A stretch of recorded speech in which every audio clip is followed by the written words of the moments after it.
ಲೋಕ ಕಬ್ಜಾಗೆ Congress mega rally. ಕುರುಡಮಲೆಯಿಂದ ಸಿಎಂ ಡಿಸಿಎಂ ಮಿಂಚಿನ ಸಂಚಾರ.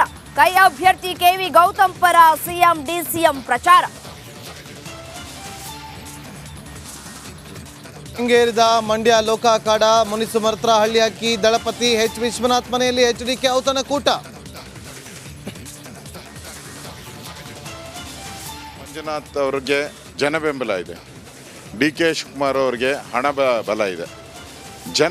ರಾಜ್ಯದ ಜನ ಬುದ್ಧಿವಂತರಿದ್ದಾರೆ.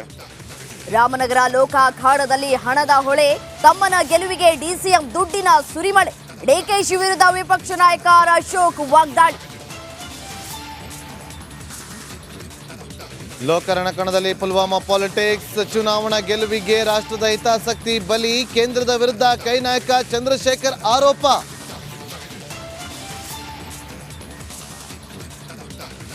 ರಾಜಧಾನಿಯಲ್ಲಿ ಅಬ್ಬರಿಸ್ತಾ ಇದೆ ಕಾಲರಾ ಮಾರಿ. ಕಲುಷಿತ ನೀರು ಕುಡಿದವರ ಮೇಲೆ ಸವಾರಿ.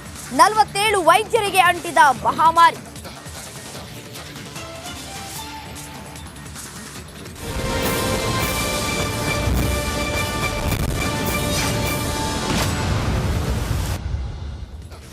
ಲೋಕಸಭಾ ಚುನಾವಣೆಯ ರಂಗು ದಿನದಿಂದ ದಿನಕ್ಕೆ ಏರ್ತಾನೆ ಇದೆ. ಹವಾ ದಿನದಿಂದ ದಿನಕ್ಕೆ ಬದಲಾವಣೆ ಆಗ್ತಾನೇ ಇದೆ. ಈಗ ಒಂದೊಂದು ಕ್ಷೇತ್ರದ ಮೇಲೆಯೂ ಕೂಡ ಕಾಂಗ್ರೆಸ್ ಪಾಳಿಯ ಕಣ್ಣನ್ನಿಟ್ಟಿದ್ದು ಒಂದೊಂದೇ ಕ್ಷೇತ್ರವನ್ನು ಗೆಲ್ಲೋದಕ್ಕೆ ಏನೆಲ್ಲ ತಂತ್ರಗಾರಿಕೆಯನ್ನು ಮಾಡಬೇಕು ಅದೆಲ್ಲ ವರ್ಕೌಟ್ಗಳನ್ನು ಕೂಡ ಮಾಡ್ತಾ ಇದೆ. ಈಗ ಕೋಲಾರ ಲೋಕಸಭಾ ಕ್ಷೇತ್ರದ ವಿಚಾರವಾಗಿ ಮಿಂಚಿನ ಸಂಚಾರವನ್ನು ಮಾಡಲಿದ್ದಾರೆ ಸಿಎಂ ಹಾಗೂ ಡಿಸಿಎಂ ಅವರು. ಇವತ್ತು ಮತ ಶಿಕಾರಿಗೆ ಮುಂದಾಗಲಿದ್ದಾರೆ ಸಿಎಂ ಸಿದ್ದರಾಮಯ್ಯ ಹಾಗೂ ಡಿ.ಕೆ. ಶಿವಕುಮಾರ್ ಅವರು. ನೋಡಿ, ಇವತ್ತು ಹೆಲಿಕಾಪ್ಟರ್ ಮೂಲಕ ಕೋಲಾರಕ್ಕೆ ತೆರಳುತ್ತಾರೆ. ಕುರುಡುಮಲೆಯಲ್ಲಿ ಸಭೆಯನ್ನು ನಡೆಸಲಿದ್ದಾರೆ. ಆ ಬಳಿಕ ಮುಳುಬಾಗಿಲಲ್ಲಿ ರೋಡ್ ಶೋವನ್ನು ಕೂಡ ನಡೆಸಲಿದ್ದಾರೆ. ಕಾಂಗ್ರೆಸ್ ಅಭ್ಯರ್ಥಿ ಕೆವಿ ಗೌತಮ್ ಪರ ಸಿಎಂ ಹಾಗೂ ಡಿಸಿಎಂ ಇಬ್ಬರು ಕೂಡ ಒಟ್ಟಿಗೆ ಪ್ರಚಾರವನ್ನು ಮಾಡಲಿದ್ದಾರೆ.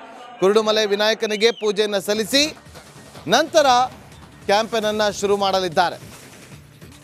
ಒಂದು ಕಡೆ ಮೈಸೂರು ಆ ಲೋಕಸಭಾ ಕ್ಷೇತ್ರವನ್ನು ಗೆಲ್ಲಿಸಿಕೊಂಡು ಬರೋದಕ್ಕೆ ಸಾಕಷ್ಟು ಪ್ಲಾನಿಂಗನ್ನು ಮಾಡಿಕೊಂಡಿದ್ದಾರೆ. ಮತ್ತೊಂದು ಕಡೆ ಕೋಲಾರದಲ್ಲಿ ಮೈತ್ರಿಯನ್ನು ಮಾಡಿಕೊಂಡು ಮೈತ್ರಿ ಅಭ್ಯರ್ಥಿಯಾಗಿ ಮಲ್ಲೇಶ್ ಬಾಬು ಇದ್ದಾರೆ.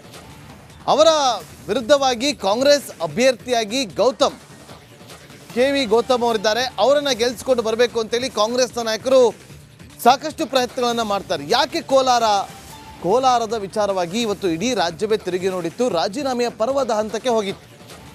ಶಾಸಕರು, ಸಚಿವರು, MLCಗಳು ಎಲ್ಲರೂ ಕೂಡ ರಾಜೀನಾಮೆಯ ಪತ್ರವನ್ನು ಹಿಡಿದುಕೊಂಡು ಸಭಾಪತಿಗಳನ್ನು ಭೇಟಿ ಮಾಡೋದಕ್ಕೆ ಹೋಗಿದ್ರು.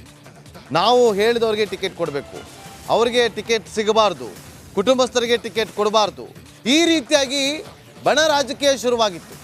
ಇದೆಲ್ಲವನ್ನ ಕೂಡ ಬದಿಗಿಟ್ಟು ಕೊನೆಗೂ ಕೂಡ ಗೌತಮ್ ಅವರನ್ನು ಅಭ್ಯರ್ಥಿ ಅಂತೇಳಿ ಘೋಷಣೆ ಮಾಡಿದೆ ಕಾಂಗ್ರೆಸ್ ಪಾಳ್ಯ. ಆ ಬಳಿಕ ಅಭ್ಯರ್ಥಿ ಘೋಷಣೆ ಆದ ಬಳಿಕ ಮೊದಲ ಬಾರಿಗೆ ಸಿಎಂ ಹಾಗೂ ಡಿಸಿಎಂ ಇಬ್ಬರು ಕೂಡ ಕೋಲಾರಕ್ಕೆ ಭೇಟಿ ಕೊಡ್ತಿದ್ದಾರೆ. ಕುರುಡುಮಲೆಗೆ ತೆರಳಿ ಅಲ್ಲಿ ದೇವರ ದರ್ಶನವನ್ನು ಪಡೆದು ಆ ಬಳಿಕ ಮುಳುಬಾಗಿಲಿಗೆ ಆಗಮಿಸಿ ಅಲ್ಲಿ ಬೃಹತ್ ರೋಡ್ ಶೋವನ್ನು ಕೂಡ ನಡೆಸಲಿದ್ದಾರೆ. ಆ ಮೂಲಕ ಅಭ್ಯರ್ಥಿ ಪರ ಮತ ಪ್ರಚಾರಕ್ಕೆ ಮುಂದಾಗಲಿದ್ದಾರೆ ಸಿಎಂ ಸಿದ್ದರಾಮಯ್ಯ ಹಾಗೂ ಡಿಸಿಎಂ ಡಿ.ಕೆ. ಶಿವಕುಮಾರ್.